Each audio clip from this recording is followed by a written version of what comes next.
Brendan, I see there's a big black square in the middle of the screen. Yeah. Thank you. So there is someone that has joined us on the phone. Can you let me know who that is? Maybe just for audio or phone only, I'm not sure. Okay. Hello. Hello. Hello.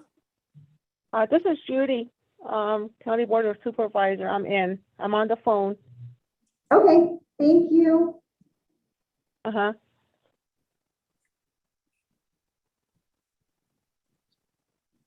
Brenda, are we ready to start? We do have all 4 board members, so yes. It's all yours, Chair Shimoni.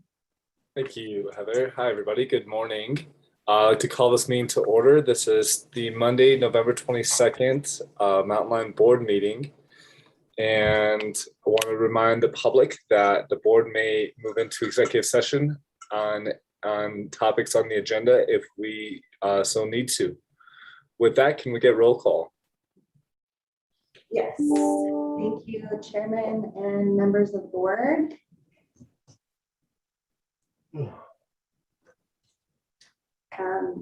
City of Flagstaff, Adam Shimoni. Present. Coconino County, Geronimo Vasquez. Present. City of Flagstaff, Miranda Sweet. Present. NAU, Josh Mayer. Present. CCC, Tony Williams and Kurt Stoll, the alternate, are excused. We also have some guests with us and our attorney, Scott Holcomb. Good morning. Good morning, all. We also have with NAH, Chris Lininger. Good morning. Good morning. But we have someone waiting, just one moment. Okay. Okay, thank you. We also have with the City of Flagstaff Airport Division, Barney Helmick. Good morning. Good morning. With the county, Coconino County Parks and Recreation, we have Cynthia Nemeth. Good morning, everybody. And the City of Flagstaff, we have Dan Folk. Are you with us, Dan?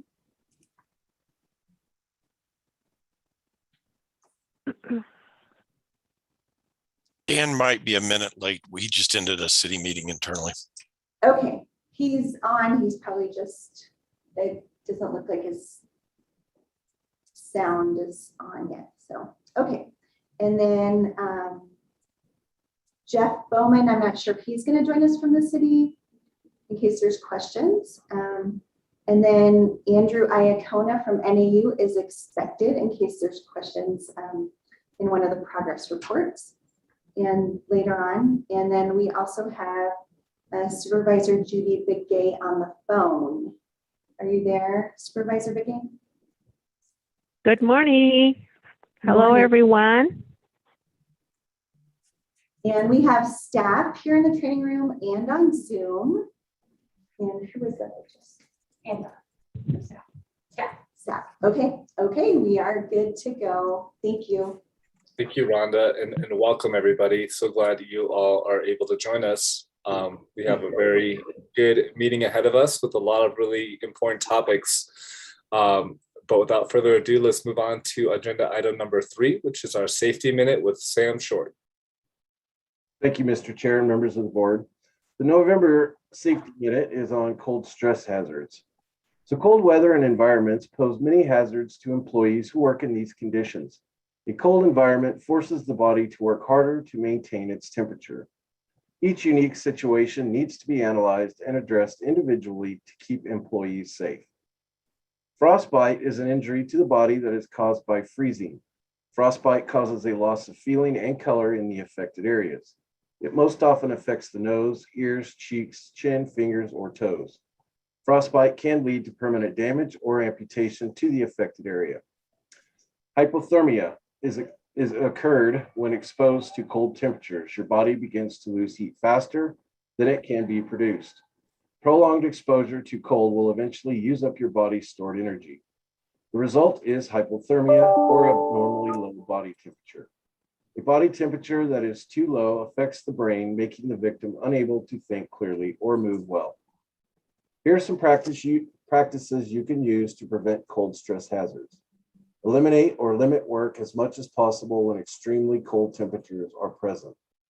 Allow for acclimatization to cold environments or weather. If the weather is extremely cold for the area or that time of year, you will not yet be used to it and are more susceptible to succumb to cold-related illnesses. Layer up on clothing and keep clothes dry. It is important to remove any wet clothing or boots and put on dry items when working in a cold environment. Take breaks in warm areas or vehicles as needed. Drink warm beverages to help warm up your core temperature. Monitor the condition of other workers around you. If you notice something could be wrong, get them into a warm area and notify a supervisor or EMS. By using some of these practices, you can help keep yourself and others safe from cold stress hazards this winter. Thank you and welcome to the November board meeting. Thank you for that, Sam, and very appropriate with this colder weather coming in. Moving on to agenda item number 4, that's the approval of our minutes. There are 3 different sets of minutes we're looking to approve, board members, and my understanding is we can do this all at once. So I am happy to entertain a motion to approve our minutes, A, B, and C. I will move to approve our minutes A, B, and C. Thank you, Director Sweet. Is there a second?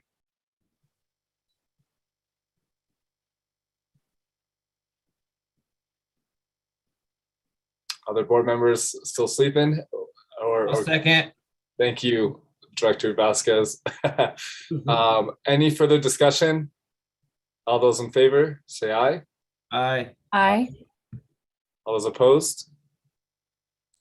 That motion carries.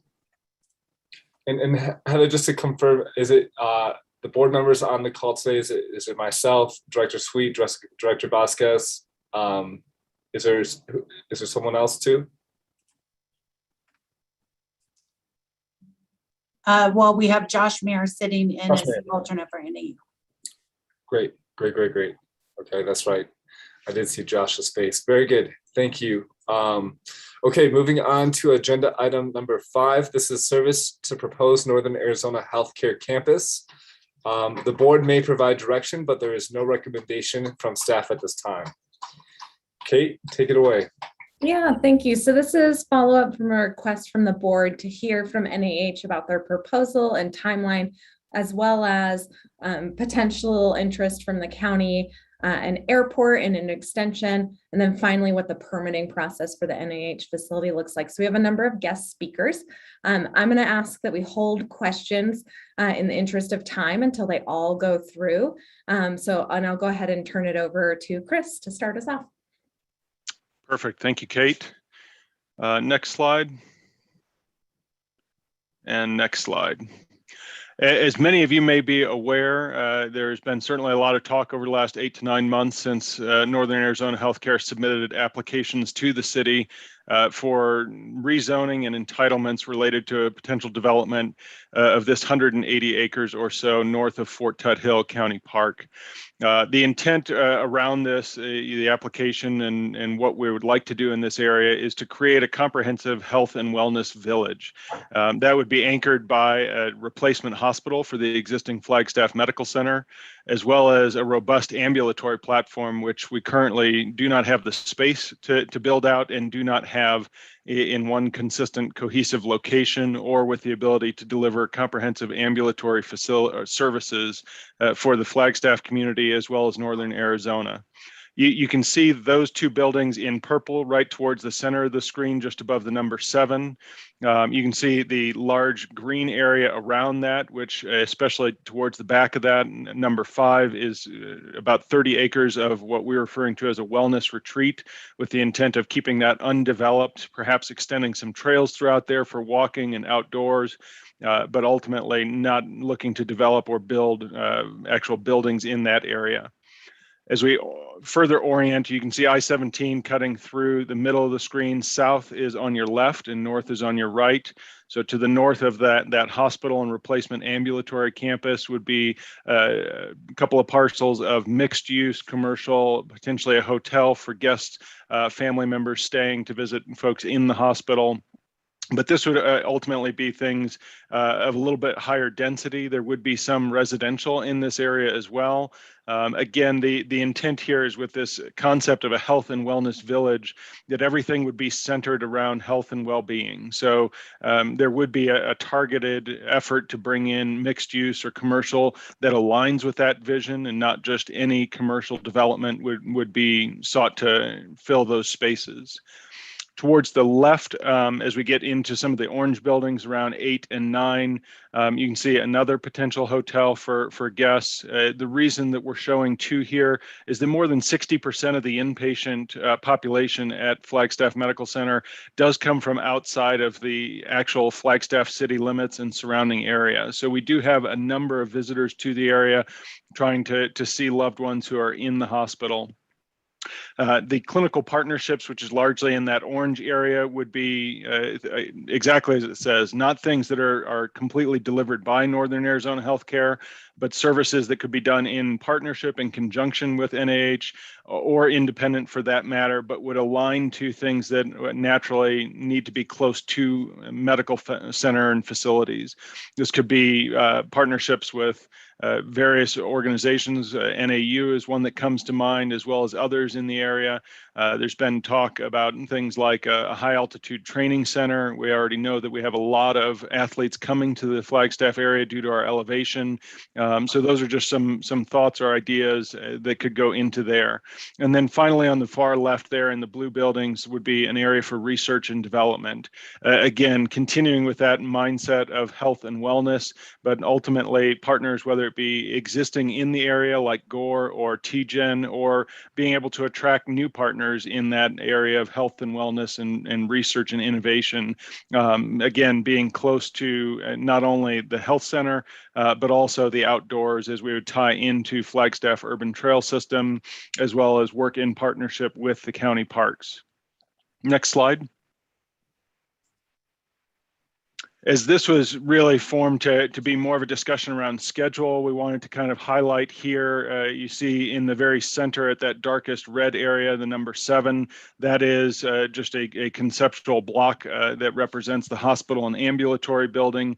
That would be intended to be the first developed part of this broader campus. And you can see on the right-hand side there, tentative years in terms of 2023 through 2027 for the actual hospital and ambulatory care center. The next phase would be just to the north in that retail and mixed use. That would be extending out to about 2030 potentially. And then as we move towards the south, you can see that the development gets delayed further and further, with the last bit of development really intending to be that research and incubator space towards the south, closest to Fort Tuthill County Park. And that could be as far out as 2040. As we've talked with the county and met with the county park representatives, one of the things that we are working to do is keep that development towards the south end as low density as possible, trying to preserve more of that low, more pedestrian and bike traffic that tends to go through there, getting access to the county park as easy as possible, not bogging things down. Also recognizing that when special events do occur, that we're not overwhelming that particular area. We're trying to alleviate some of that congestion as you go south towards the county park. Next slide. So providing a little bit more detail, and please do understand that all of these dates are tentative. We continue to keep them fairly high level, only going down to a quarterly preview here. But at this point in time, we are working with many partners outside of the health system, as well as folks throughout the city staff and city council members. There was a presentation at the last city council meeting. We are trying to shoot for sometime in the first half of 2022 to get through the Planning and Zoning Commission hearings, as well as get in front of City Council for presentation again, and hopefully weigh in on a decision. That is tentative, and nothing has been committed to or set in stone at this point. Assuming things continue on track with that schedule, you can see we've already started our design and pre-construction, knowing how these things cascade, and potential delays could cause cost increases if we were to wait until full approval to begin some of that. But nothing that is already undertaken is anything that can't be changed. And ultimately, all of it would be subject to approval through building permits should the entitlements go forward. Really important to call attention here is down the bottom two rows. Again, assuming things continue as planned, the ambulatory care center would be the first thing that we would look to construct. And that is largely because we do not have the capability to deliver comprehensive ambulatory care today. And so there are services that Flagstaff's community members and Northern Arizonans have to travel outside of the region to receive. So we would want to make sure that those are opened up as soon as possible. And ambulatory care also presents a more cost-affordable or cost-efficient way to receive care. So rather than having to come to the hospital and pay higher prices because of all the support systems involved in a hospital, we would want to get that opened as soon as possible. And this schedule shows towards the second half of 2024. The main hospital and actual relocation of the hospital in terms of moving out of Flagstaff Medical Center, as you can see here, would not be planned until the end of 2026 or potentially even early 2027. With that, this is what we have to present, and per Kate's request, be happy to entertain questions after the other speakers have a chance to present as well. Thank you so much, Chris. Rhonda, if you want to move to the next slide, we have Barney with the airport to talk about interest and partnership for extension. So Barney. Thank you. I'd like to start off with the fact that this does fit into the city's sustainability goal to provide air service, or excuse me, bus service to the airport. There are a couple difficulties that would have to be ironed out, and we don't have answers for right now. And the first would be scheduling. About a third of our passengers that arrive or depart would be before or after the current bus schedule. And that's not a quick fix because of the schedules would have to be adjusted for other parts of the city. The main rollback for us is cost. This is an unfunded source for us right now, and we do not generate enough revenue to cover that. Otherwise, that's all we have. Thanks, Barney. And then Cynthia with the county. Hi there, everybody, and thank you for the opportunity to talk on this particular topic. And so, you know, from our county parks and recreation perspective, we don't really have any major requests for bus service. I mean, we have heard about it in the past, but it's not something that we get on a very frequent basis. But from a social equity perspective, you know, we feel like bus service would be great, giving people access to park amenities. So from that perspective, it would be a valuable service. However, much like what Barney was saying, you know, this is not a project that we have funds for right now in terms of creating bus stop and providing the service to the area. We could certainly imagine bus services being used for special events that happen out at Fort Tuthill. But we wonder, you know, if that probably is a bit of a mixed bag. It might overwhelm the system, but certainly provide an alternative means of getting to some of the events that occur at Fort Tuthill County.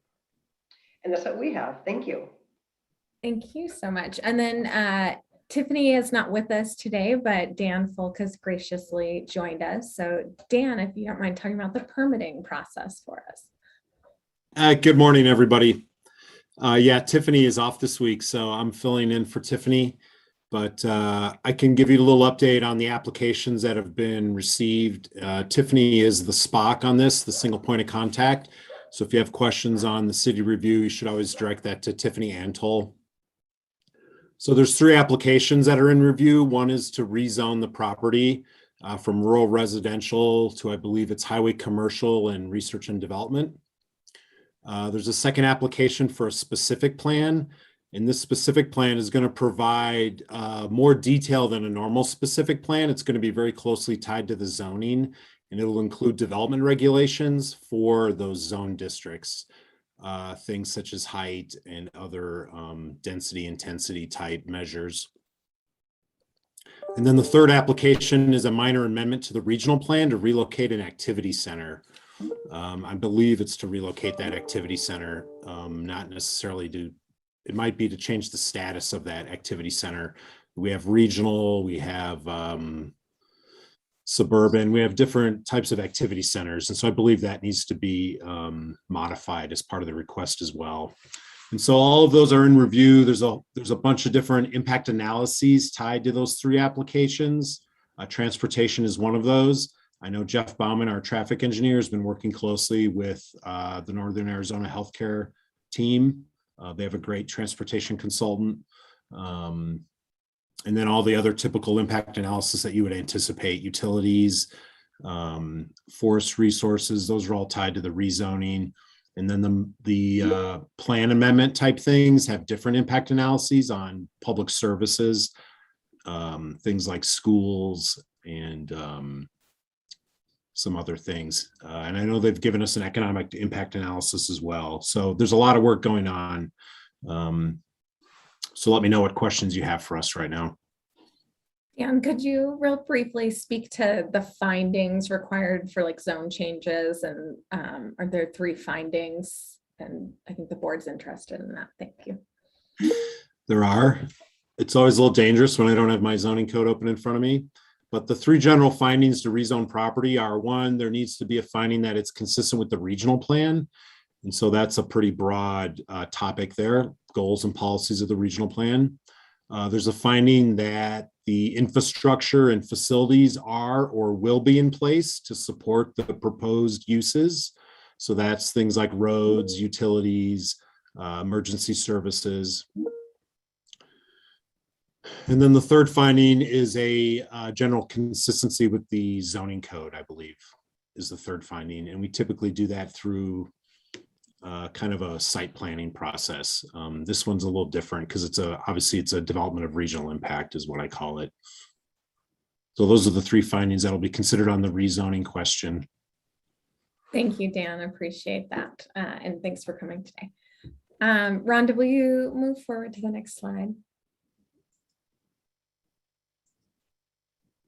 So I'll just quickly provide the board a reminder about some of the info that you've seen before. So we've drawn up a route 20-minute service to the NAH facility, costing about $1.2 million a year in operating costs, and then having just under $4 million worth of capital costs. Again, we're very good at getting the grants on the capital side. So we believe we can get 80-20 split for those and really bring that down. But the large dollar value there being that annual operating.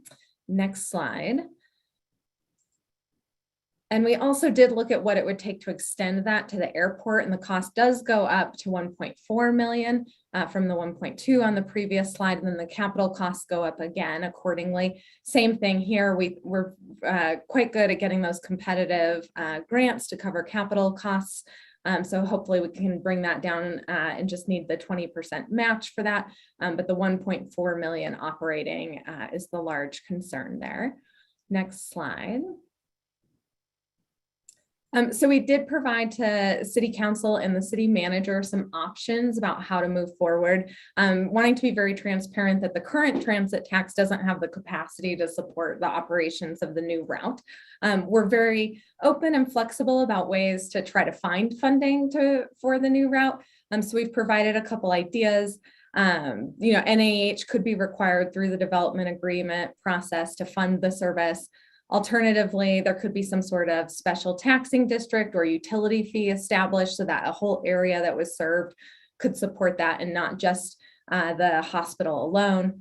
The city could also look at funding it with general fund revenues. This was not something that we recommend, though is possible. Our hesitancy with this approach is really the sustainability of that and whether or not that is something that will be supported in every budget cycle.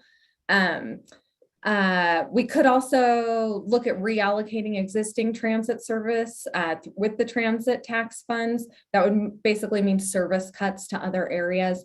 This is not recommended by us for a couple reasons. One, there are equity concerns about taking service away from parts of a neighborhood or parts of a city and giving it to another. And there's a legal framework around that under Title VI.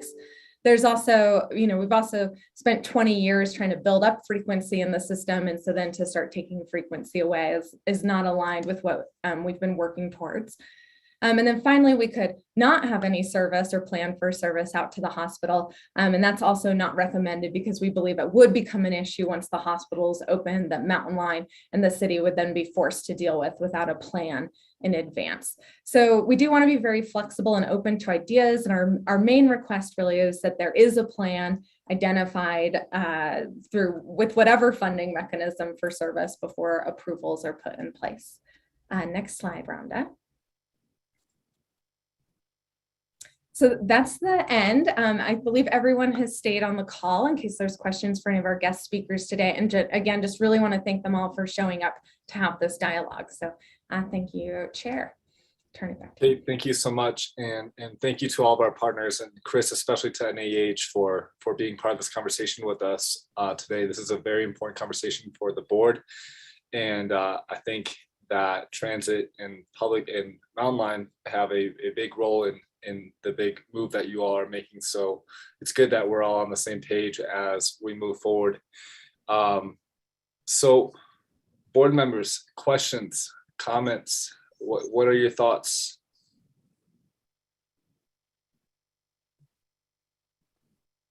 I'll start off with a really easy question. Are we bringing this in front of, other than the Planning and Zoning Commission, are we going in front of Transportation, Bike and Ped committees at the city? That is a good question. I do not know the answer offhand. I know we are working through with Jeff Bauman and from a traffic engineer perspective, looking through the TIA. We are certainly not opposed to presenting to any committees within the city group as would be requested. Okay. I personally would see value in that. Dan, what do you think? So it's not required as part of the typical rezoning application. It really gets reviewed by the Planning and Zoning Commission, who makes a recommendation to City Council. That's on the rezoning application. Those plan amendments, the specific plan and the minor plan amendment, those may go to some of those commissions. I just don't have that information right now from our team, but I can talk with Tiffany and Sarah Dechter about what that review would look like. But I'm not sure exactly what they've agreed to at this point.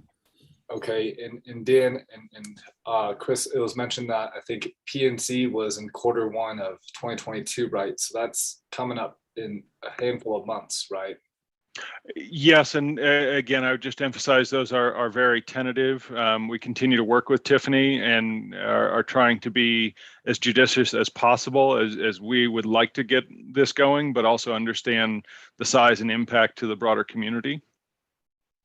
Yeah, I'll just confirm, we've not scheduled any meetings yet. Essentially, the application is still in review. So once we get to a point where it's considered complete and we can finish a substantive review, then we go ahead and schedule all those hearing dates. They're public hearings.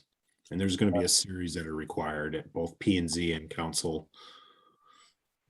But those have not been scheduled yet. Okay.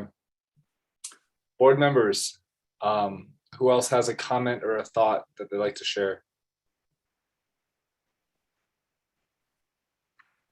Adam, I'll go if you don't mind. Sorry. Go ahead, Ron. I'm having weird internet issues, so I apologize. My question is, For the special taxing district, can you expand on what that means? And is there anywhere else in Flagstaff besides the downtown that has a special taxing district? I can give a high level overview, and I don't know if there's anywhere else in town that has a special taxing district. Maybe Dan knows, but the idea being that a geographic boundary could be drawn, and then people within that region could pay into this particular service for the extension of that line. So there would be a lot of work, I think, associated with doing that. You'd have to identify at a minimum, and it would be the city who would do it. Mountain Line wouldn't do this. It would be the city doing it and then providing that money for transit. So you'd have to identify a boundary. You'd have to, there might be some notice or buy-in from people who are already within that boundary to contribute. The transit utility fee is also something that I don't believe has actually been done in the state of Arizona. Corvallis, Oregon has done it, and I think there are some other places. But similarly, the idea being that there's a geographic area in which a fee would show up on somebody's utility bill and they would pay that way. So the similar idea of a geographic boundary, though both would be enacted by the city. I don't know if Dan knows if there's anywhere else or other special taxing districts that exist.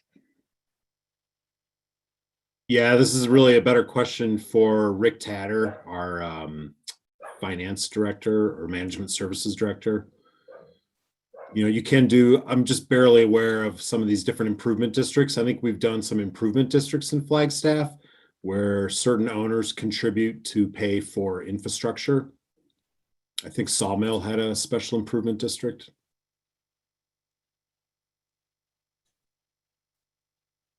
Okay, thank you. Quick follow-up on that comment. So Dan, what's the process to setting that up? Yeah, I'm just really not prepared to answer that. I'm not the one with the knowledge. Anything I would say would be speculation. Okay. I just think that if we do move forward with that plan, which I think is a good plan, Chris, I'm curious to hear your thoughts, but if we did, it'd be important to include that as part of the P&Z process, just to have this all, up front. But thank you, Director Sweet, for that. Appreciate that. Director Vasquez. Yes, I just appreciate the presentation and seeing the timeframes and whatnot. And I still believe that the hospital, by choosing to move, should be subsidizing the bus service in that area and should contribute to it. It shouldn't fall on the taxpayers and it shouldn't fall on the city of Flagstaff. And so I would like to see that there be some kind of contribution from the hospital to provide transportation service, since it is so crucial and will be adjusting Flagstaff. I mean, if you really look at it, it's changing the orientation of medical care in Flagstaff from central to southwest. And so by doing that, there's some big ramifications, but that's a choice. And so by choosing that, I really want to see that we have some contributions from the hospital on the bus service that is necessary to be able to make this move. Thank you. Thank you, Director Vasquez. And I wholeheartedly agree with you. I think that the county and the city partners aren't the main drivers in this new bus line service. Fortunately and unfortunately, right, Chris? Sounds like NIH is really going to be the one, forcing this new line for the good and for the bad. But I agree with you, Director Vasquez. Thank you for that. Director Mayer. Yeah, this is a question for Chris. Thank you, Mr. Chair. Has NIH agreed in concept of funding initial costs rather than ongoing costs? And can you speak to that? Sure. So there have been no formal agreements or commitments. We have openly acknowledged that we would be more than willing to help cover some of that initial startup capital. Also understanding from Kate's presentation that they've been very successful at getting grant funding to help with that. So that definitely minimizes some of that upfront. We would certainly be much more open and palatable to funding the upstart capital as opposed to ongoing operations, but also understand the perspective that this is fundamentally changing transportation needs in Flagstaff, and I guess the message that I would convey is that ultimately the entire development and the intent here is looking for the benefit and the best future case for the entire, not only community of Flagstaff, but also those from Northern Arizona that come to visit for those kind of healthcare services. So being that transit and traffic is intimately paired with a development like this, we are committed to helping to find a solution, albeit that I don't know that at this point we could commit to, forever funding the operational needs to keep this line going. Also recognizing that, the broader development is not just going to be the hospital, and an extended line would likely support and provide capabilities both for the airport as well as the county park. And so we were just asked that in addition to our fair share of anything going forward, that others would come to the table and partner as well. Thank you for that. And Mr. Chair, if you would, I have another question. Please, of course. This question's for Barney. Barney, I know right now from Heidi's report, the airport supports 11 commercial flights a day. And I know that I've been in other meetings where I've heard the city say that they would like bus service to the airport. In your opinion, does the projected growth at the airport support 20-minute service to the airport? Without doing a proper study, I can only speculate, but I don't believe that we are in a position where that would support it. One of the things that we face is we have to have 2 hours prior to the flight for people to get there, which means that 3 of our flights have people arriving at 4 a.m. half the year and 5 a.m. the other half. That would mean a total adjustment to the busing, and I don't believe it's justifiable with the number of passengers we have and without a study that would show they would use that. We also have the same thing at the end of the night where we have a flight arriving after the bus service would cease. I think there's a piece that never gets talked about that would be more important for the airport, and that's when J.W. Powell extends through to Lake Mary Road. Then there may be the chance to support more residential besides just the airport, the park, and NAH. Thank you for that. And that leads me to a third question, Mr. Chair. The question is for, I guess it'd be for Dan. What's the projected timeline for the extension for J.W. Powell and any associated residential development on that corridor? So the extension of J.W. Powell from the airport to Lake Mary Road is in the 20-year transportation tax. So that was funded by the voters. I do not believe we program our capital improvement program in 5-year increments. I don't believe it's in the current 5 years. So that means it's out beyond 5 years. The capital improvement program is part of the engineering division now. So it's not part of community development anymore. I'm just not as closely tied to the development of the 5-year plan, but I don't believe it's in the current 5-year plan. So somewhere in the next 20 years, I would guess in the next 10 years. Thank you for that. Thank you all. Thank you, Director, Mayor. Great comments, great questions. Chris, question for you. So I really like this idea of this transit utility fee that we're talking about that Kate spoke to. Does NAH have any thoughts about that in integrating that into the DA?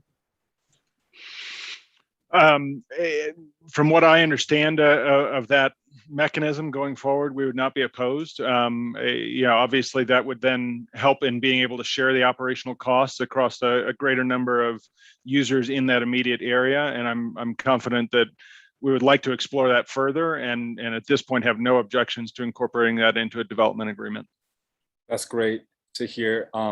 Chris, what can we as the board of Mountain Lion do to support you in that? Is there anything that comes to mind? At this point, I don't believe so. I think it would probably be a matter of connecting with Kate as well as folks over at the city to probably do a deeper dive into what all that would constitute, get some sense of what a realistic geographic boundary could look like. Obviously, the broader that extends, the less per person or per organization has to contribute. But you get too far out, and folks aren't going to be wanting to support something that's half a city away from them. So I think we probably need to get a lot more details on what that might look like conceptually before really bringing that either back to this group or respective commissions over at the city. Great. Kate, do you have any follow-up thoughts or comments on this line of thought that we're talking about? Yeah, I can definitely connect with Chris. And then I also think we could set up a call with Corvallis if we wanted to learn more from them about how they did it. But I do think ultimately it's the city that enacts it. And so I do think we need to figure out who, if it's Rick Tatter or the legal team at the city to help us explore the conversation is going to be key, since ultimately it would be a city decision to do it. Absolutely. Okay. Kate, you'll have to let me know how I can help with that. I'd be happy to set up any and all of that if needed, but I know that you're connected with the city folks as well. And I'm sure Director Sweet would also want to join us potentially, not to volunteer you, Director Sweet, but I know you're involved with these types of things. Yes, I would definitely like to join in on that discussion. Thank you. My assumption was correct. Very good. I know that in the agenda item, in the packet, it speaks to the board considering a letter of support to go to the, I want to say the city manager and the council regarding the service to the airport. Might just be to the city council. Directors, is that something you think we should do? Or something you'd like to see us do? I would like to see us propose the letter. Thank you for that. Other directors, what do you think?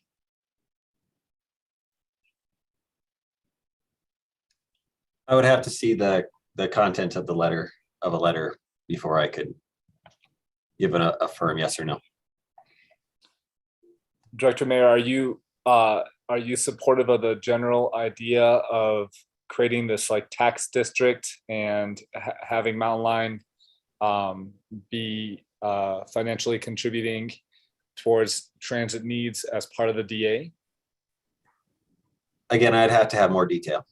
Okay, and not to put you on the spot, I'm just trying to better understand your perspective. So thank you. Okay, and then Director Vasquez.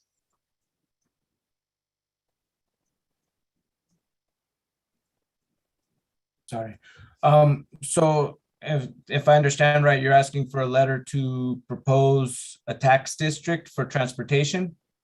And I think, and Kate, correct me if I'm wrong, but my understanding is it's a letter of support that NAH integrates a plan for transit as part of the development agreement process, because the DA and what they're going to be asking for through the rezone process is occurring pretty soon. It seems like, it might take some time, but it's happening sooner than later. And we just want to make sure that transit is part of the plan versus something we have to figure out after the fact. So I think as putting it as part of the development agreement, whether it's a tax district or some kind of funding agreement, is upfront. Kate, am I catching that correctly? Yeah, I think we could not specify what type of funding, just to leave it generic, but I think that general point of, we'd like something in place and a clear plan prior to the approval process. And that way we can figure out the details as we keep exploring. Yeah, I support an addition to the language for the approval of moving forward with that. I support a letter in that.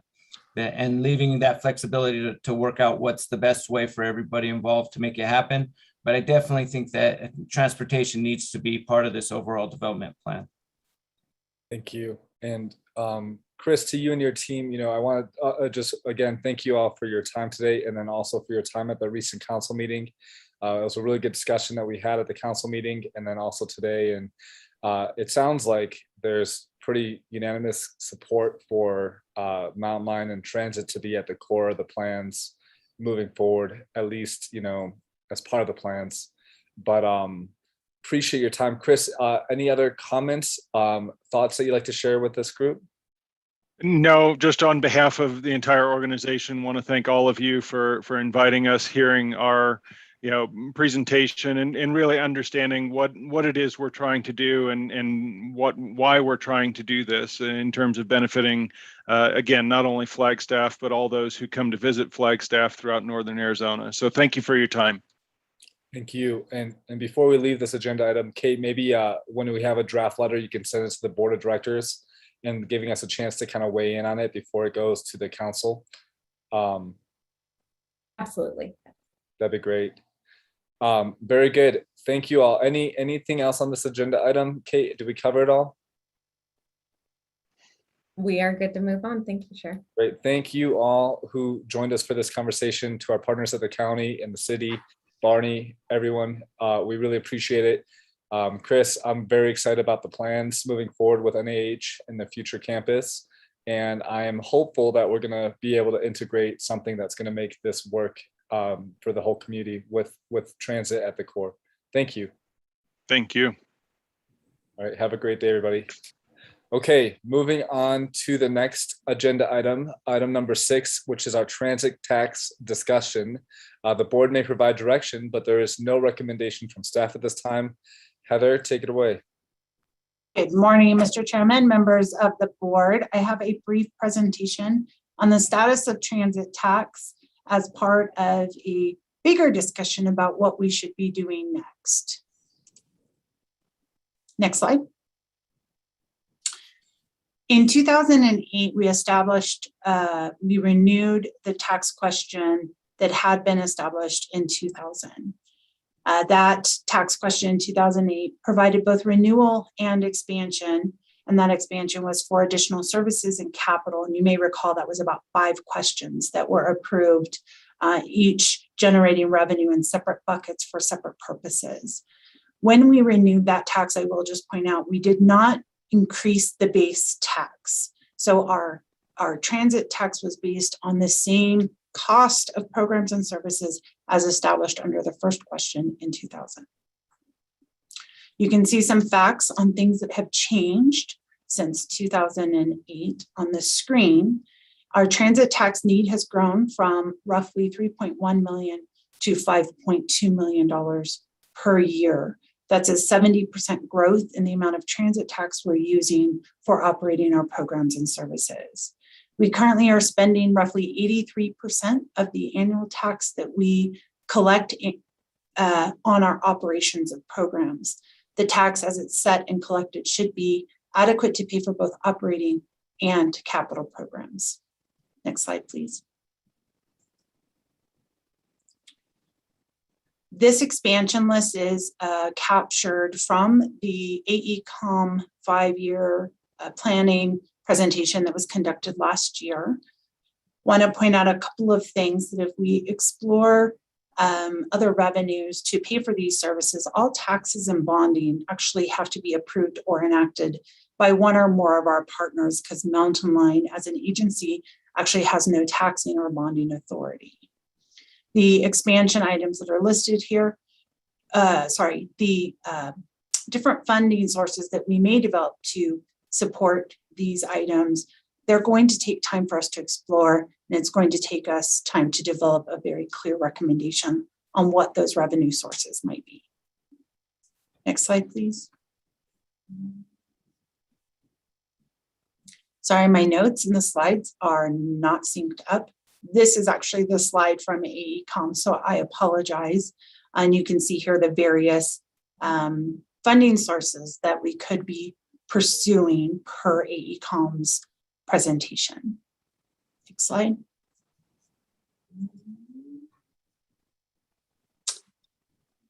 So as mentioned in the staff report for 2022, we do have several things that we need to finish up. Flagstaff in Motion, our 5-year transit plan, is not yet complete. We have less than 12 months to make a decision on funding sources. And we have learned that the ballot in 2022 is likely to have several different taxing questions or bonding questions for the public to consider and vote upon.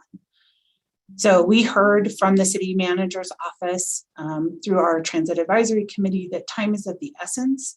And we were encouraged to really get clear on whether we want to ask for a 2022 initiative, or if we want to message that we want to wait till 2024 for that. I will add that 2024 gives us more time to consider what campaigning we want, what messaging that we give, what education, and really what a tax renewal would pay for.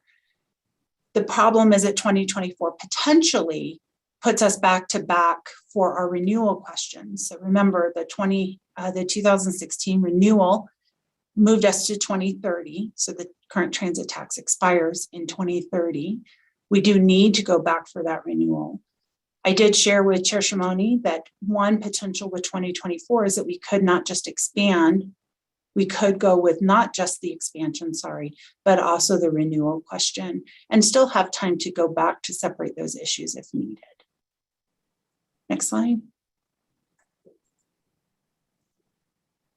So our options are to provide a letter to the city telling them that we will move forward with a 2022 initiative, use the coming months to really evaluate what do we need from a renewal, from an expansion, and that really depends on the outcome of Flagstaff in Motion.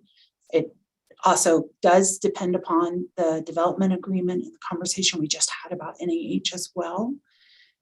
Or we get clear with the city that we're not going in 2022, but ask for them to support prioritizing a transit question on the 2024 ballot.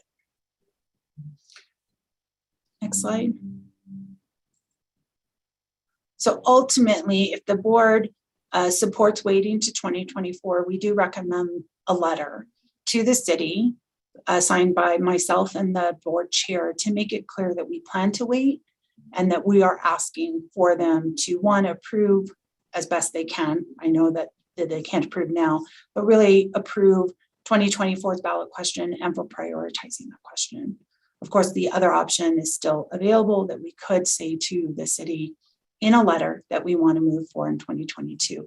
Rhonda, if you'll go back one slide, I'll just put the two options up on the screen for the discussion.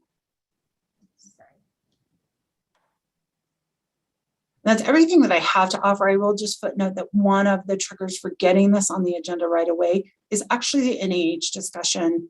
The timing of NAH, we have felt made consideration of a transit tax urgent.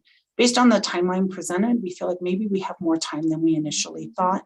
So we wanted to present both of these options to you, the board of directors, for a discussion, and then potentially giving us permission to move forward with that recommended letter, either for 2022 or 2024. And that's everything that I have to present, Chair Shimoni and board. Thank you, Heather. Much appreciated. I'll just go ahead and say I definitely think leaning towards 2024. I know I was thinking 2022 would be good, but I think 2024 makes more sense. But directors, what are your thoughts? My thought is the same 2024. And I feel good about writing the letter to city manager stating that and making it a priority for 2024.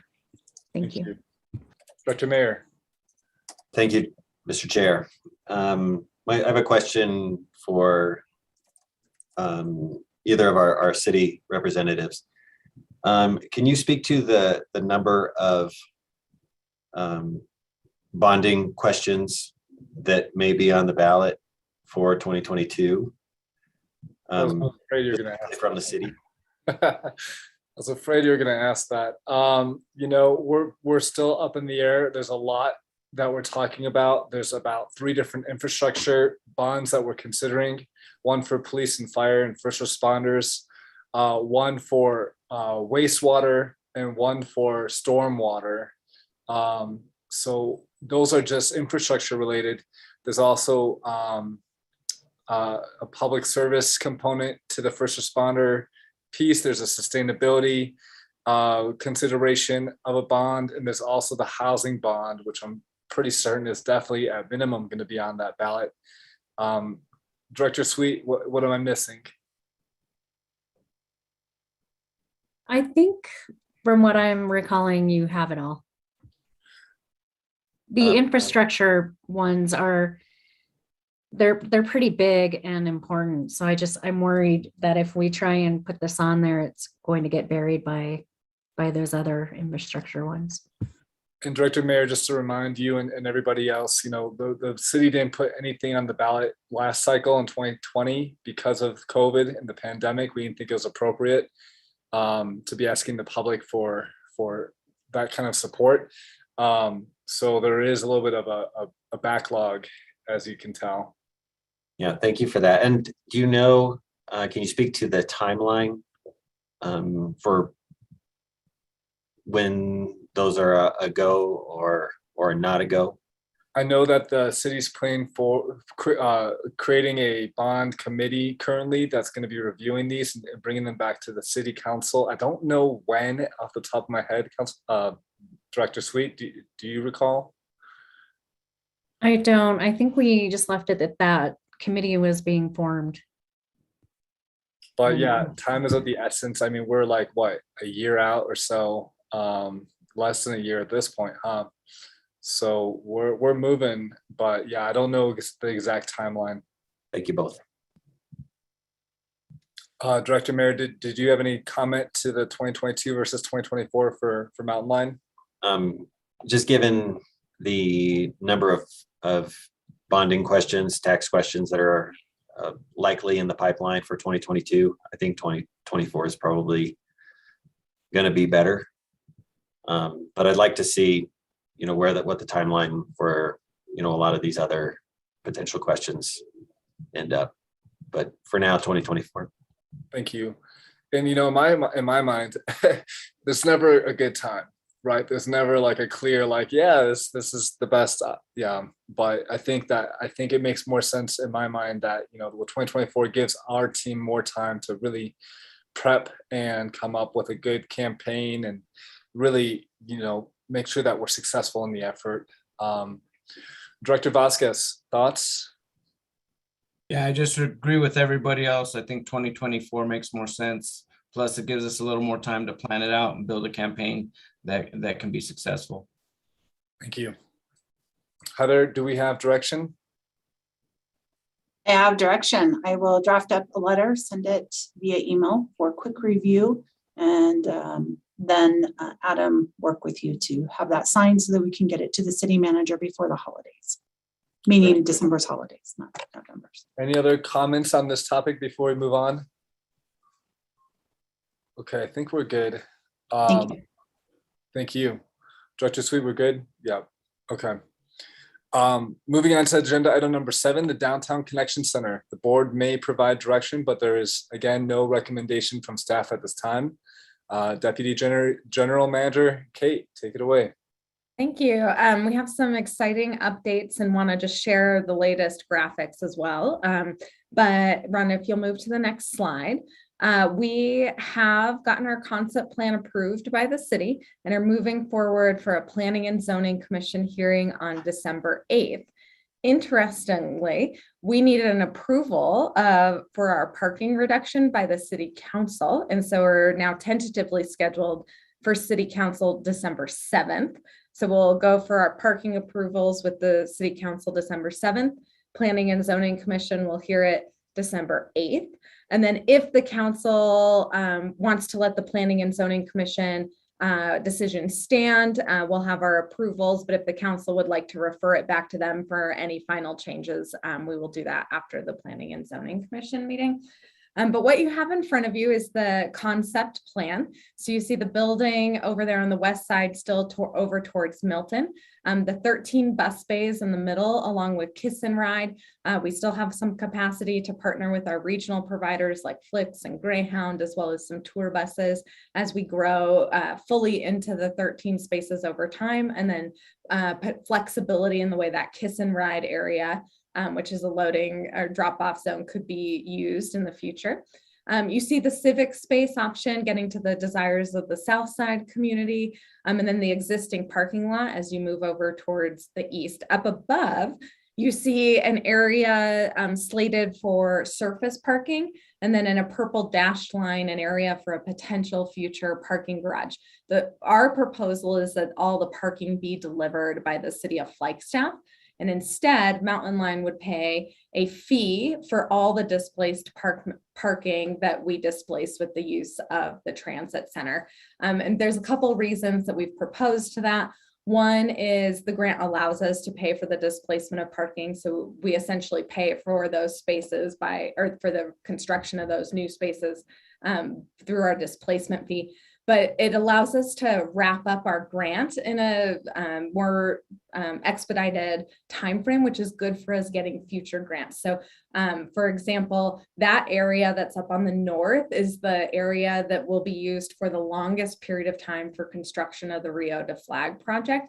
And so we don't know exactly what that time frame is. So we'd like to be able to fully expend our grant and move on, because then we're in a better position to draw or to receive more competitive grants from FTA. So there's some strategy around that. The other piece is if transit funding builds those parking spaces, then FTA requires any revenue off of those parking spaces come back to benefit transit. And so we don't want to compete with Park Flag. We believe Park Flag should be the one benefiting from any revenue generation off of parking so that they can fulfill their parking plan needs. And so this allows revenue from any public parking to go back to Park Flag. I will say, so the reason we need special approval from the city council for parking is actually twofold. So one, city staff are able to recommend that for the Mountain Line facility, there's approximately 15 spaces for employees. That's using all of our parking reductions for having a transportation demand management program, for being at the bus hub. They can get down to about 15 through the zoning code, but even getting to 15 requires approval of city council. So we had to go to city council anyways. We've requested having 0 spaces for Mountain Line. And the reason for that is the same that I just talked about before. So there's only space there for approximately 100 parking spaces, regardless of if they belong to Mountain Line or Park Flag. And our perspective is that they should all belong to Park Flag and be managed by Park Flag, revenue generated by Park Flag, including from any Mountain Line employees who want to park in those spaces that they would pay Park Flag fees. So it's from an internal perspective, I'm sure we'll have some dynamics with staff who wish we'd said we'll build those 15 spaces so that we can park in them for free. But we do believe this is in line with the transportation demand management programs that we advocate for, and for flexibility in parking. And it does allow us to wrap up our grant and then for all revenue to benefit Park Flag. So we believe that we've found a really good compromise on parking, not only with Park Flag in terms of how that revenue could work, but also in terms of the South Side's desire for civic space, but also the need to retain some public parking on site. So it's been a long process to get here, but we do think it's at a really good spot with a balance of uses and a lot of compromise to get here. So next slide. So we wanted to share the renderings, which are exciting to share. This is the view from the bus bays into the main entrance of the building. You can see we've got a big wood soffit. It's not really wood, but it will look like wood. That's kind of the highlight of the building. And then the stone there is just meant to mimic a variety of natural stone rather than more than like all sandstone or all one type. So that's what that coloration there is a variety of natural and local stones.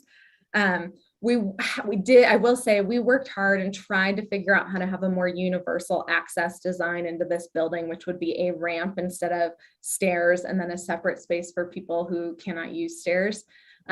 However, the building is set high because of the floodplain, and the Rio de Flag project won't have changed the flood maps in time for us to keep that building at a lower elevation. So we need to elevate the building at least 3 feet in height, and then we don't have enough space between the bus bays and the building to make it just a straight ramp. And so we did look, and it's a little bit of a disappointment, but at a place where we just really don't have space to do a better universal design access into the building. So I want to acknowledge that. Next slide. Same on this side, you do see there's a stairway up and then a separated ramp to get into it. We worked hard. This is the back of the building. Then we did work hard to try to make the building look good from Milton, being the entrance into downtown. Those rooms that you see there would be our boardroom and community meeting rooms. We did expand that staircase to make it look more like a front of house staircase than a back of house staircase, to try to make it look good from the Milton perspective as well. All of this will still be refined in final design with a final design team AECom scope to get us through the concept and site plan phases, and then we'll be turning it over to a final design team to finish it. So there will be tweaks as we move forward, but it is fun to see some renderings of the direction that we're headed. And again, just want to remind everyone that we will be at council on December 7th, and then at the Planning and Zoning Commission on December 8th. This is a key critical path item for us to keep moving forward with approvals. At this point, we're hoping to have shovels in the ground sometime in, I think we're hoping, depending on the winter season, the fall of 2022 may be possible, although if it's too late, there may be reasons to postpone until spring of 2023. So with that, that's my presentation. I'm happy to take questions. Thank you, Kate. Great presentation and very excited to see the renderings and see this project come to life. Directors.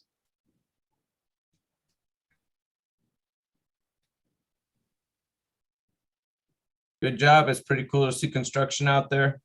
Good work. Your vision's starting to come to fruition, and it's been pretty cool to watch. So good job, team. Thank you, Dr. Vasquez. Dr. Sweet. Thank you. This is very exciting. I'm wondering who is going to be programming the civic space?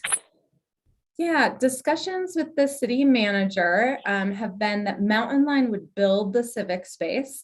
It would be maintained by Parks and Rec. And then there has been some dialogue with the Downtown Business Alliance over whether or not they're interested in maintaining it. I think, but ultimately it would be a contract really between Parks and Rec and Downtown Business Alliance if they were to pursue that. I think that's a good question for who who manages that moving forward. The other entity who may have interest could potentially be the Southside Community Association if they wanted to manage that. But really the agreement has been that we would build it using our grant funds, and then it would become a space maintained and operated by Parks and Rec. So they may subcontract some of the things out. Okay. And my other question is, I really like how the parking is coming together. Can you remind me how many spaces we'll be losing at the end of the day? So I don't want to say a firm number because there's been no final design, but there are approximately, I believe, about 165 spaces existing. And our very rough math of that northern area is approximately 100 spaces. Okay. So, I don't want anyone to get too attached to numbers in case through final design they change, but it's approximately 65 spaces at this point in time. Okay, thank you. Thank you, Director Sweet. Director Mayer, do you have any comments or thoughts? No, I did have a question about the programming that civic space, but that was already answered. But other than that, I like the design. It looks great. Thanks. Great, thank you. And then Kate, my comments, I think you already spoke to the universal concerns of the design. Those were my thoughts too. I wish there was something we could do here so that we could just have one type of approach. Are you saying that we've kind of explored all the potential options and that there's just nothing really we can do with the current layout? Yeah, we've looked at options, and Rhonda, if you want to go back 2 slides, I could show a little better what's happening. And we have been twice, I think, to the Committee on Inclusion and Adaptive Living, I believe, and they've made this comment several times, and we definitely hear it. So we go back one more, Rhonda. Thanks. So so the building has to be 3 feet in height and there's a maximum grade of a ramp that can occur. And so what we've looked at, if you look over at the circle, the concentric circles on the ground between the building and the bus space, you see the pinkish area is the steps up, and we looked at how far it would take to extend that out to meet the maximum slope possible. It actually extends all the way over to the edge of the bus space. So you'd have to be sloping up immediately. And there's some issues with that in terms of having a curb and also that the entire thing is sloped at the maximum allowance is not a great design feature either. So, so there's just not enough space between the bus bays and the building. I think as we move towards final design, it can definitely be something still on the list for the final design team to reconfirm that there's not enough space there as they tweak minor things. Does that give us that capacity? But it's like a rise and run issue in terms of what this slope is allowed to be and how long we have to have the run it would be to meet the rise that's required for the flood control. Yeah, okay. Okay. Right. What was the response of the commission to the reality that we're facing? I think that they still want us, I mean, they would like us to keep trying to figure something out. They definitely want to see buildings designed in that approach. We did move, I think originally the ramp was in a different configuration. And so we did move the ramp a little bit to try to make it slightly better. So at least everyone's coming in the same way at the top of the stairs. I think before they actually came in further to the north. And so we did adjust the ramp to try to help, but it is not a perfect design. I acknowledge that. Yeah, okay. Okay, I also would like to see us continue to explore what that might look like, if there are any solutions that make sense. I think that I see a lot of value in that, and I know our team does too. Okay, my only other comment was in regards to the integration of murals and art. I'm wondering if, it's a beautiful building, which I love, but I'm just wondering, like you said, since it is at basically the gateway of our community, would it make sense to integrate maybe like a mural along Milton that's visible? Yeah, that's a good question. So the Arts and Beautification Commission allocated funding to this project, which is really exciting because we're not allowed to use FTA funds for art. And so they've brought a significant amount of funding actually, and I've hired the artist team Haddad Drugan to work on this. And so what that team has done is they've made an art master plan, much like this, where they talk about some cool sculpture and seating that could happen in the civic space. They talk about some potential art integration onto the bus canopies and then into the roadway, potentially the pedestrian crossing, some art associated with that. And then also the other spot, and the spot they want to focus on immediately, has been in the windows of the building, but that would be more on the bus bay side than the Milton side at this point. We did bring up the idea of something right out on Milton to welcome people in. I think the commission thought maybe there was opportunity for a future project associated with the potential replacement of the bridge over Milton that could facilitate that. But we've really been kind of standing back and letting the Beautification Public Art Commission drive where the art should go and what the art should look like. So right now, the main thing they're focused on is doing something in those big windows, if you go to the next slide, Rhonda, that are right at the entrance of the building. And they're looking at doing some color changing light in those windows that show different art things when different light shines on it. Kind of interesting.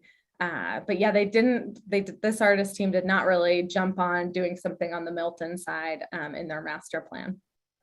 I like that. My only comment is in the art on this side of where the slide is, it's almost like you're already bought into riding the bus at this point, versus if we did something along Milton, we might be able to do some kind of art that, empowers the use of buses, kind of like that bicycle design along Absolute Bikes downtown. Something to kind of promote what it is we're promoting. Yeah, I'll bring that. The arts team is supposed to work with a local artist. That was part of their contract. They haven't figured that part out yet. So I can bring that recommendation forward to them for consideration. Just a thought, and thank you Very good. Any other comments on this topic of the DCC? And then, of course, Kate, as you know, I'd love to see some good bicycle infrastructure here. But yeah, you know where I'm at on that. Yes, I will acknowledge the site plan is currently lacking. It is a comment we have made to AECom, and we've asked them to also not only include bike racks, but some bike locker opportunities. So as we keep moving through final design, we'll add more. We will refine the bike parking. I acknowledge that's limited on the current plan. That's great. That is, yeah, a big priority of mine. Anyways, very good. I think we're looking good on this discussion, and moving on to the next topic if everyone is ready.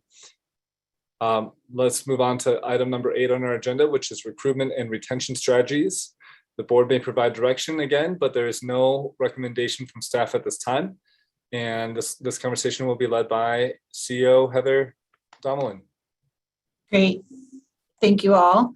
Just a brief update on the staff report that was presented in early October and the outcomes of some of the actions that we have taken that were presented in that original staff report. Next slide. These are some recruitment ads that we have updated and are using out in the public. We've been taking these to CCC, to the CDL class that is being conducted there. We use them in our job fair. These are now available on our website. We really were looking for strategies that connect potential employment seekers with our jobs and our programs and what we do. So you'll see we have on the right side of the screen, in the blue box, we have our guiding principles from our strategic work plan. On the left side of the screen in the white area, we describe some of our benefits so employees understand all the things that come with working here, not just our wages and wage increases. And both of the individuals voted our drivers here for us, and they are in our video testimony as well. Next slide. The recruitment video that I just referenced, I will go ahead and show for you. I'll ask Rhonda to click on that link. But the video was really crafted so that we could share it with future CCC classes. It's a very targeted video, and we are working on other ways to use that video in our social media formats.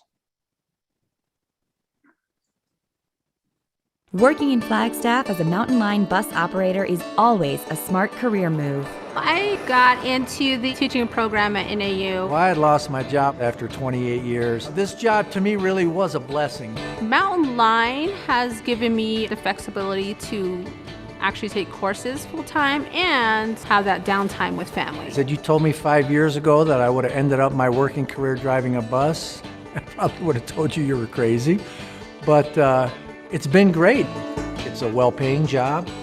The benefits are wonderful, and so that's something that's always been very important to me. The guys that are running the training program, they're very, very good. And they make it really easy for you. I really enjoy the people I work with. It feels like family. I just like talking to people, help them get to where they're going. I feel like I'm making a difference. So if you want to drive my ride, apply today at mountainline.az.gov. Mountain Line is an equal opportunity employer of the Northern Arizona Intergovernmental Public Transportation Authority.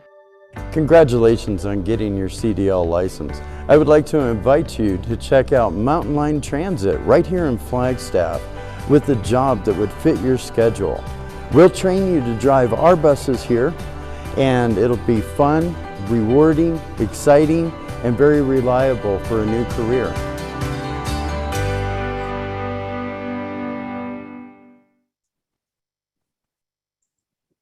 Thanks for that. Working in Flagstaff as a Mountain Line. So we have been successful with our recruitment efforts at CCC. We have 2 students from CCC that joined our first class, and we have more already coming on board. So we're very excited about that. We also have worked with Arizona Snow Bowl, and we're introducing a ski pass as a benefit for our drivers that participate in that Snow Bowl service, as well as in our other programs. And the last bullet says we are hosting, but we actually hosted our first job fair November 9th. And I'll ask Rhonda to cue up that radio spot briefly and then provide an update on how that went.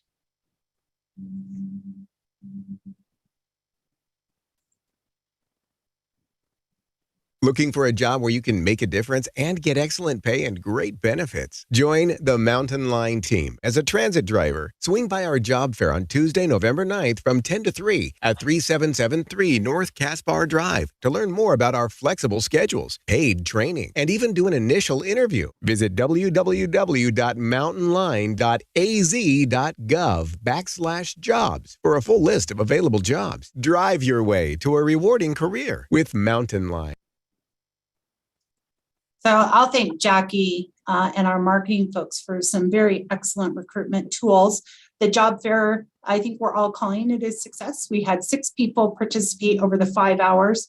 We interviewed 5 of those candidates. One of them was looking for a job in our office, and we didn't have any actual jobs open at the time. And we've offered 4 positions to 5 of those candidates that were interviewed. Next slide.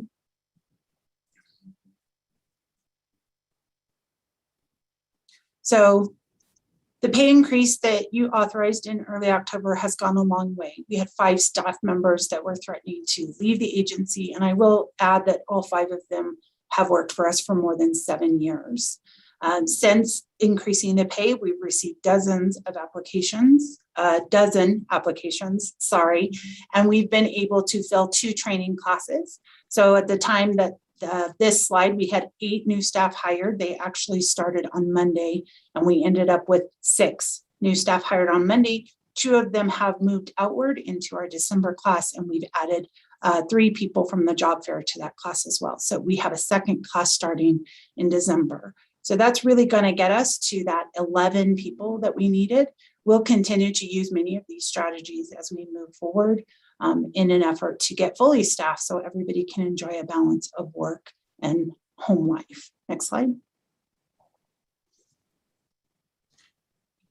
Other staffing strategies, we have 5 staff that work outside of our operations division that have been cross-trained. So they're acting as operations supervisors, and that's really allowing our 8 operations supervisors to participate in transit driving duties.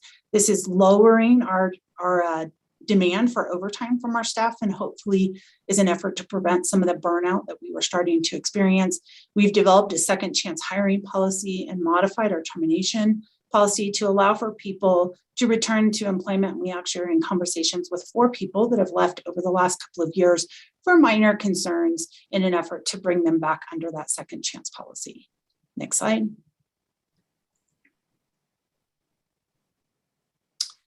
We did implement a reduction in some services. The slide that is on the screen now, we already were running only 4 buses on Route 10. We have additionally made a cut on Fridays, and that really was related to the change in demand that we've seen on Fridays, I apologize. And then we've also cut our peak hours slightly as well. All of this resulted in the savings of 4 full-time staff positions. So that helps get us to a place where staff are feeling like they have a more balanced schedule, although we are still under a mandatory overtime shift per week for most staff members. Next slide. So that's everything that I had to present to you. I want to add, I didn't have it in the presentation, but we really are focusing on not just pay, but the culture of our agency. We do a lot of things here that recognize and reward staff for going above and beyond. So yes, we have a mandatory overtime.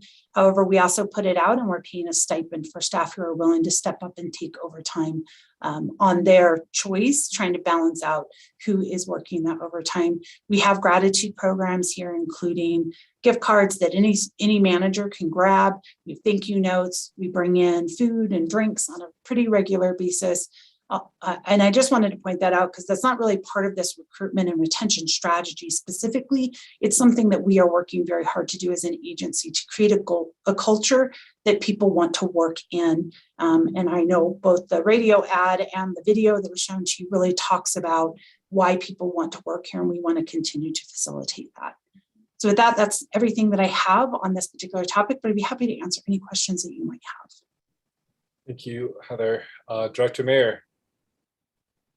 Thank you, Mr. Chair. To Heather, I just had a quick question regarding the recalling of employees that had since left the organization.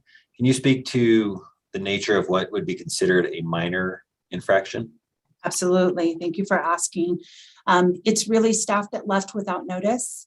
So we had several staff members that for family reasons, for change in job reasons, they left without giving us that appropriate 2-week notice, which is what our policy requires for.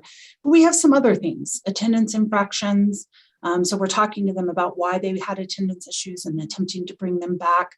We are not bringing back staff that presented a safety concern, or if they were terminated for drug and alcohol offenses, which I can tell you we have not run into that, but they would not be eligible for rehire either. So it really is, I know minor can be a very interpreted word, but it is those staff that we feel are committed to correcting whatever that issue is without introducing a safety concern to our agency. I appreciate that. Thank you. Do you mind going back to the slide that showed the recruiting graphics? As you're doing that, I love the video. Very glad to see that. Would love for us to wait. Go ahead. I was just asking Rhonda to move backwards to that slide. Would love for us to create some multi-language commentary in the next video we create. Maybe some Spanish, maybe some Hopi. That'd be really cool. Just to better reflect the community. Okay, so these look good. I will just comment. I do think they're a little overwhelming in terms of having a lot of information on them. I do wonder if we can create some in the future graphics that are just very, clear, simple, easy to adjust, that maybe, also integrates QR codes and website links to more information.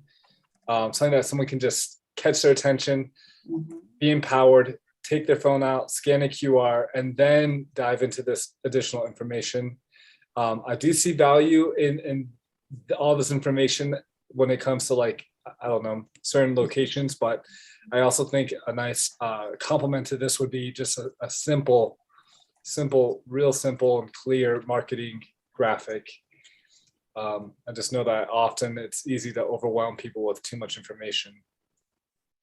Thank you for that. And if I can, I'll just respond that this was meant to be a flyer. So we know it's very busy.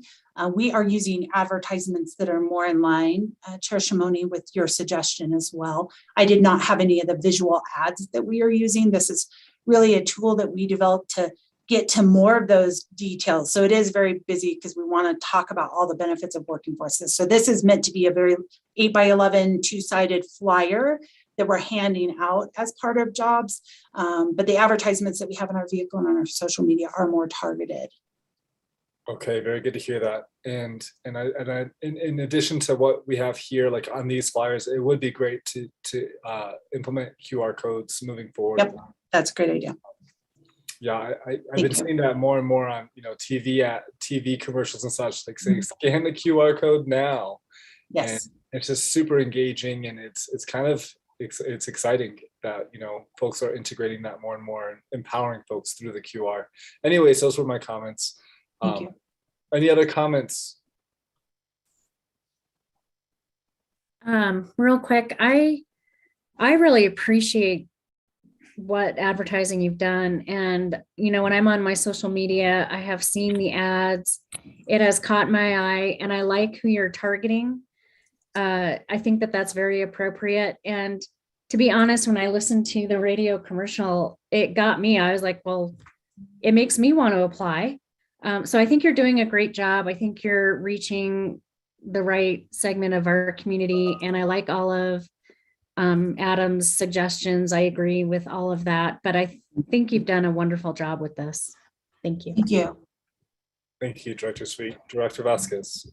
Yeah, I just want to commend your team on your recruitment efforts, because proof is in the pudding, the folks that stayed and folks that added on. And so it has been the correct move. And so I just encouraged by the efforts and look forward to seeing how we can move forward and retain as many people as possible to these jobs as we need them. Thank you for that. And I will say, Supervisor Vasquez recognized it. It is a team. I just get the pleasure of presenting to you the real work products of our team members. Jim, our operations director, and Sam, our safety manager, were instrumental with the job fair. Jackie with all the behind the scenes, Kate with her very personal connection. She's really great about seeing how people read things and connect with them. So it is all about the team and the team members that were there, including our training staff, as you saw in the video. So thank you. Thank you for giving me the opportunity to recognize them. Very good.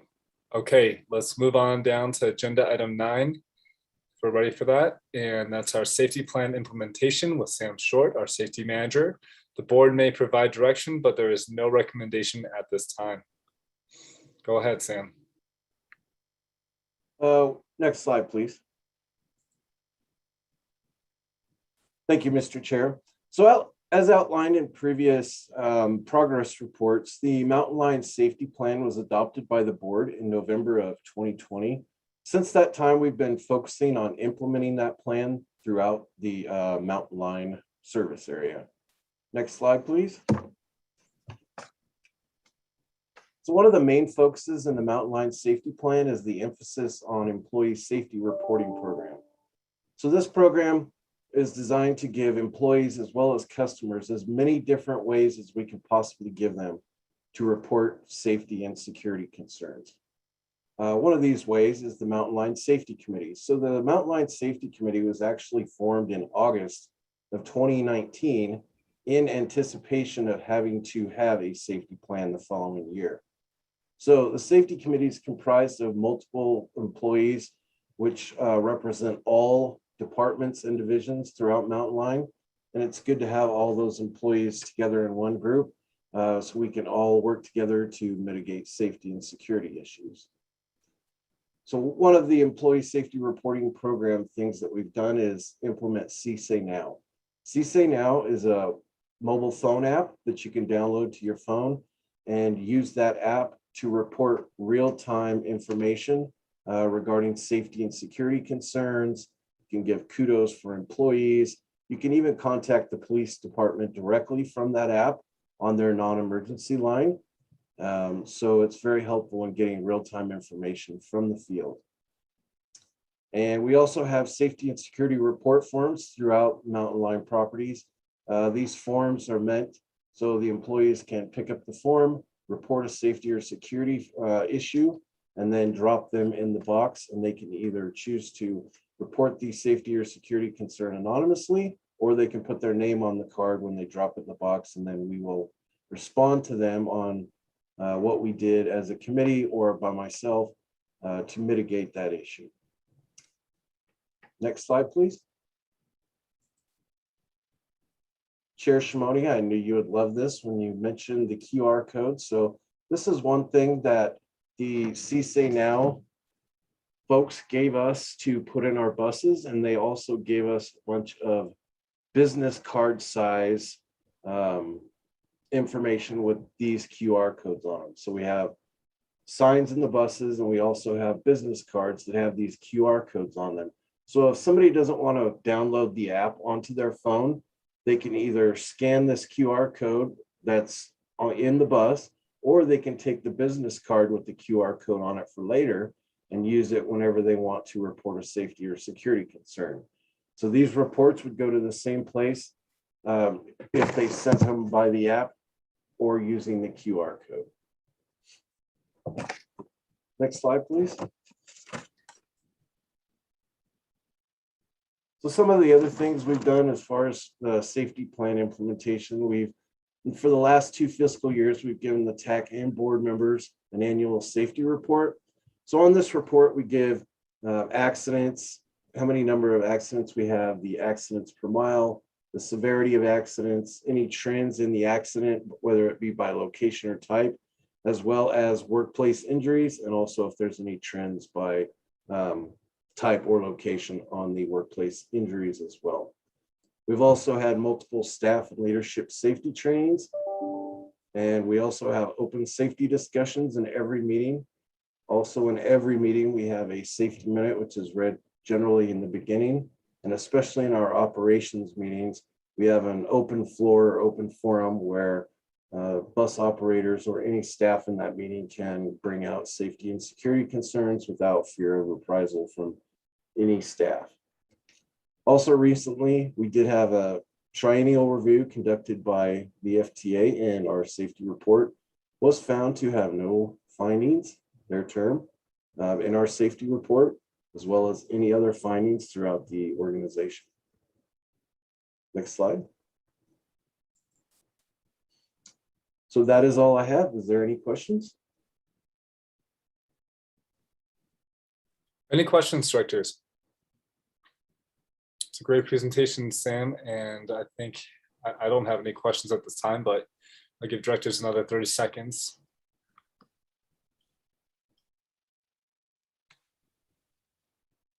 Okay, I think we're good. Thank you, Sam. Thanks. Okay, agenda item 10 is our Chief Executive Officer, CEO, and General Manager contract amendment. Staff recommends the Board of Directors adopt the amendment to the CEO and General Manager contract. And Danelle, I believe, is going to help us through this conversation, who is our Human Resources Manager. Unfortunately, Danelle is out ill today, so I will briefly suggest that the amendment was included in the packet, and I hope all of you have had an opportunity to review it and concur that it meets with the discussion that we had in late October regarding the terms of my contract. The contract was reviewed, prepared, and approved by legal, and Danelle was part of that conversation. So I don't have a presentation for you. I don't believe Danelle did either, but certainly in order for that amendment to be in effect, the board does need to take action to approve it. All right, directors, if anyone has any questions, please speak up now. Otherwise, I will entertain a motion to adopt the amendment to the CEO and General Manager contracts.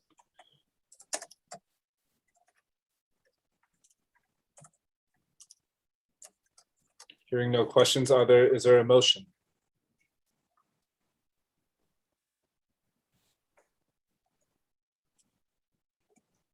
Director Mayor.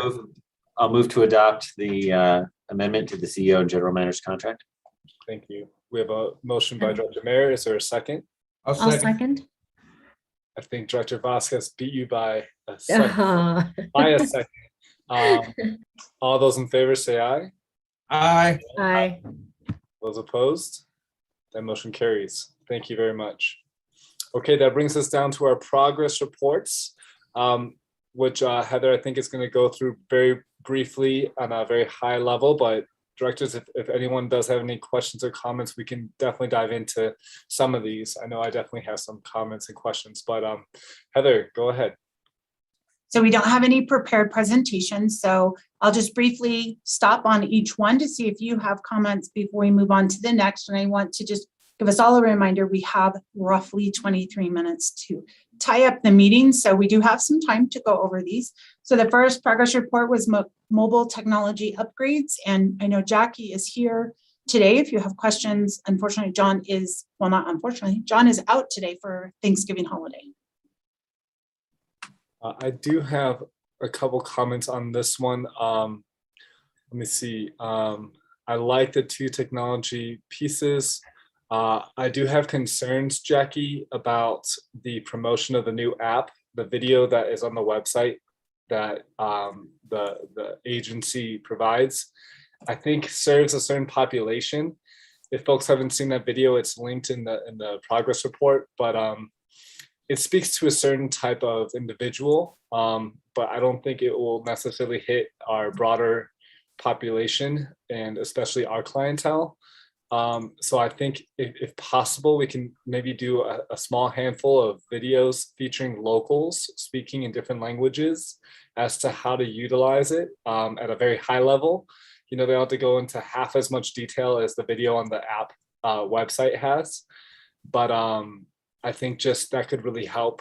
I think it's just a lot of information coming at you really fast in a way that isn't really personal. And I just don't know how successful those videos will be in helping us promote the app, assuming we're trying to promote the app. And my other comment is just a better integration of QRs in all of our efforts and all of the outreach, whether it's on the bus, off the bus, however we do it.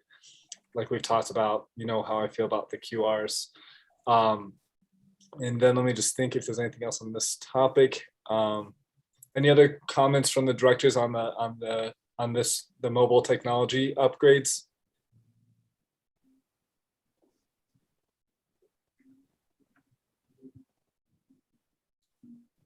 I don't have any. Yeah, so I think those are my comments. And those videos, obviously, we can post to social media and really get the word out. I know we've been kind of in a pilot, trial period with it, but I think that this is going to be really successful and exciting and could really kind of win over some new populations that haven't been riding our buses yet. So very excited, happy to help however I can. Okay, sounds like that's it for this one. We'll move on to the next one. Sure. So the next one is the review of the budget setting process. No comments there. It looked good to me, and I appreciate the addition, new components. Great. Any other comments, directors? Okay. Campus bus storage facility update. I know Anne is here, and so is Andrew Akona with NAU. And Anne, I think you have a couple slides if you want to at least go through those. We have a few minutes. Great. Thank you, Heather. Thanks, Rhonda. Just so everyone knows, Andrew Iacona, NAU project manager, I believe is on the line as well. So if there are more detailed questions for NAU, he is here. You're looking at the phasing plan of the campus bus project. So you can see in the blue area, kind of the long stretch is for phase 1, the roadway and CDL course that we currently have funded, and we anticipate hopefully kicking off construction this spring. We're just now we're going to be entering into final design here in the next month or so. So that's phase 1. Phase 2 is the bus storage facility admin and essentially the design of and the fueling as well. So that's phase 2. Phase 3, which is in green, is the maintenance. That's more of a long-term phase. And then phase 4, or could be phase 3, depending on the timing, is really integrating the full EV technology. With phase 2, we would put in the underground infrastructure and get ourselves set up to essentially bring in the charging equipment technology at that time, which is ever evolving quickly right now.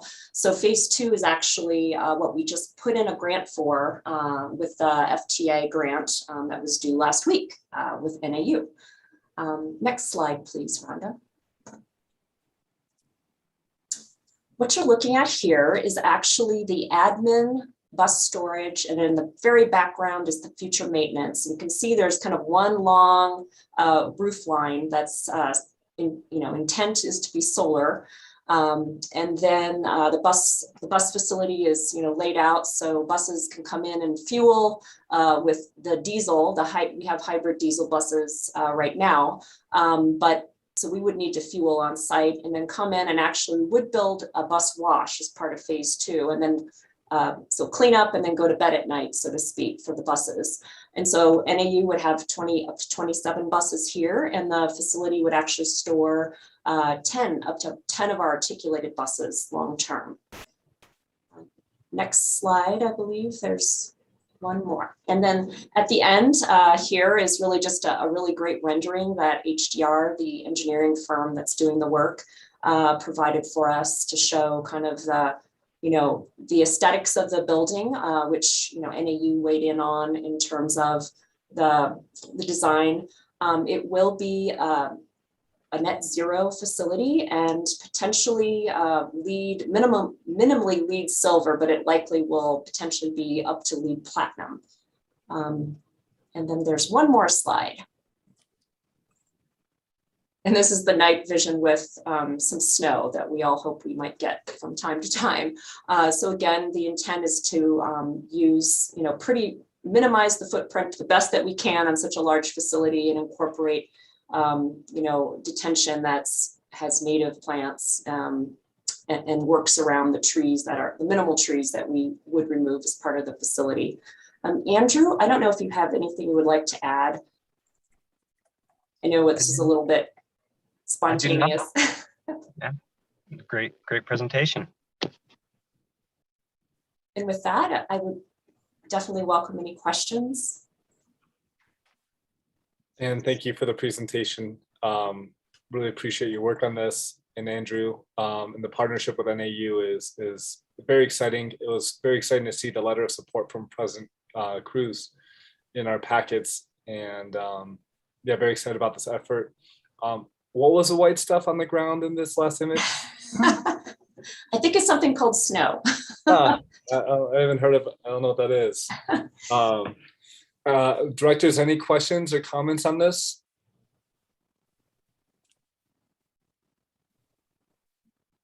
Director Mayer. Thank you, Mr. Chair. You mentioned that this facility might be LEED silver or platinum. Can you speak to what that question is and what would make one silver versus platinum? Mr. Mayor, Andrew, I don't know if you can provide, I'm not very familiar with the distinctions. I know right now we're working, we haven't entered into this, we're at schematic design. So right now there's very high level building systems with this, approach to reach the net zero. So Andrew, do you have a sense of the distinction between the silver versus the platinum? Well, you're exactly right in that, being that we are early in schematic design, we haven't yet done the exercise to go through the LEED scorecard to define which systems this project will pursue. We do know that, and based on our schematic design, we have a very high target for a low.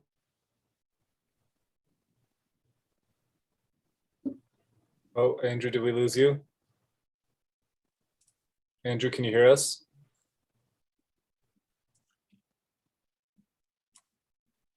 Andrew, is he still on the call or?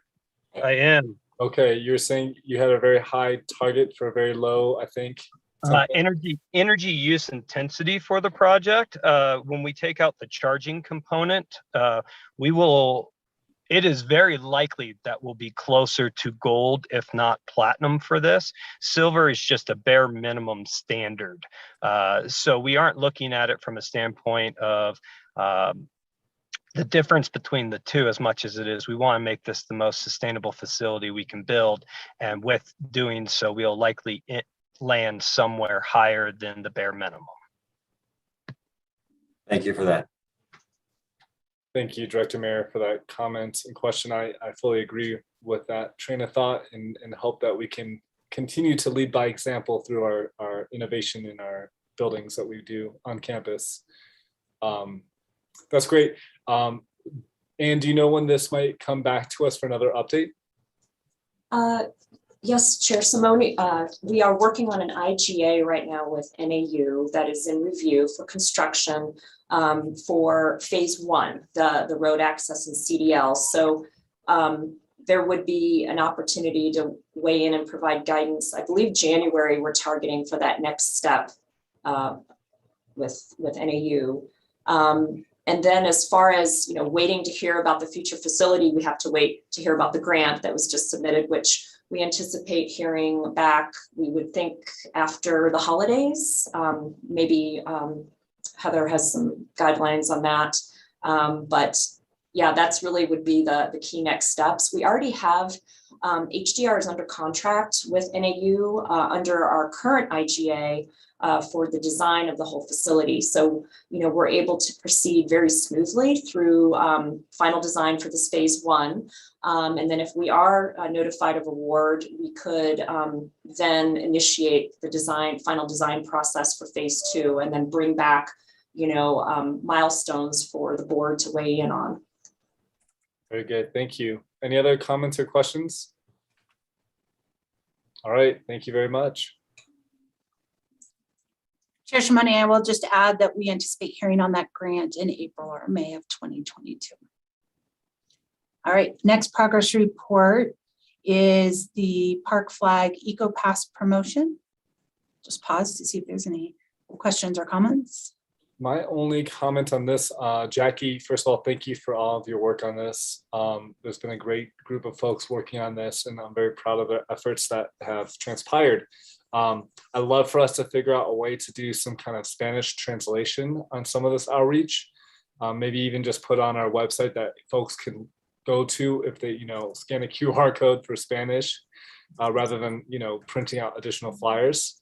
And then I was thinking it'd be great to also create posters, small posters to kind of go into businesses to be placed kind of in the back of house of a business where employees hang out.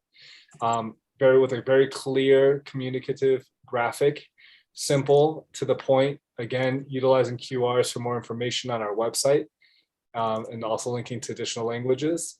And my only comment on the graphic that I saw, if it wasn't too late, is to maybe we can start integrating the idea of bring your bike. We don't often speak to the ability of putting your bike on the bus as a selling point. And I think it is a strong selling point for the community. So if there's any room to integrate even a photo or something, just showing that you can bring your bike. I saw the image was from behind the bus. I just think the more we can kind of target that population that rides, that between riding and riding a bus, I think we can kind of continue to convert drivers to taking the bus. Just a couple thoughts. All right, and I know Jackie's on the line. I'll just pause to see if she wanted to respond to any of that. Are you able to hear me? Yes. Okay, thank you for your feedback, Chair Shimoni, on every item. We actually met on Friday. Miranda was actually part of that meeting as a business owner, not necessarily her role here on the board, and I have just not had the chance to send an updated email to the group, which always includes you. So that will be forthcoming and actually incorporate some of the things that you have suggested, but really taking the business owner's feedback on the best way to reach employees, which I think is probably the best way forward at this point. We actually had a couple of business owners on that call, which was wonderful to hear their thoughts on the best way to reach their employees. Thank you. That's great. Thank you, Jackie. All right, next progress report was the Equal Employment Opportunity Workforce Utilization Report, which we provide once and twice annually per the federal requirements. I'm just grateful that this is a focal point for our agency, and appreciate our continued efforts on this front. Thank you for that. Delegation of authority would be the next progress report. And this is an outcome of the various resolutions that the board has adopted to allow my position and others to act on behalf of the board throughout the year.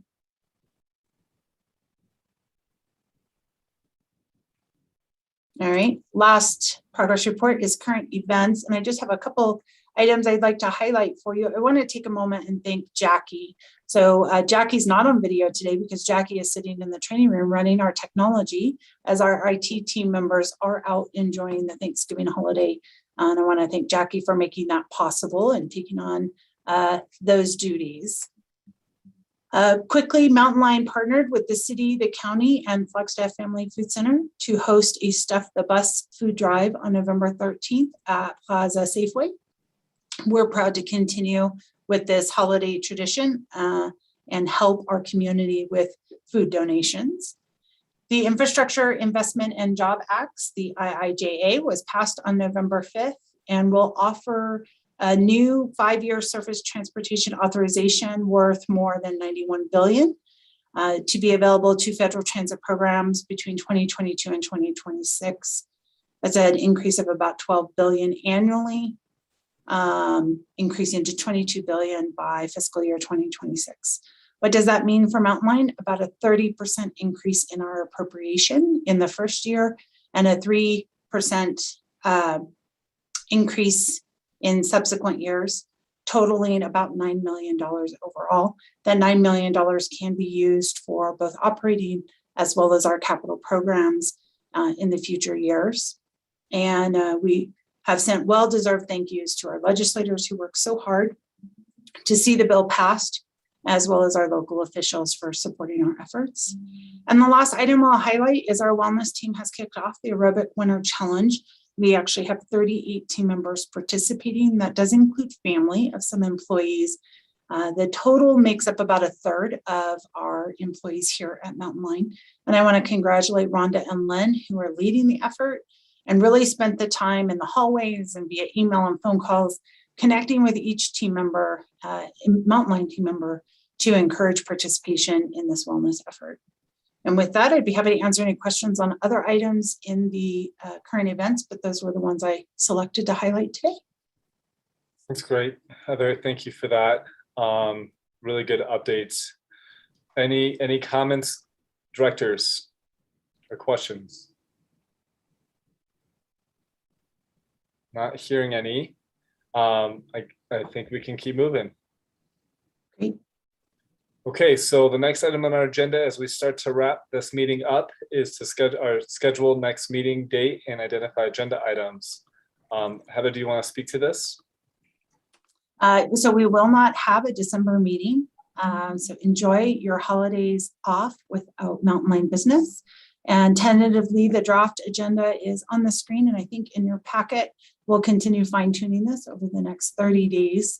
If you have items that you'd like to hear more about, please let us know. We want to make sure we're capturing those in our future agendas. And we thank you all for your time. Hope you have a wonderful Thanksgiving and Merry Christmas, or whichever holiday it is that your family celebrates in the month of December. I know there are many.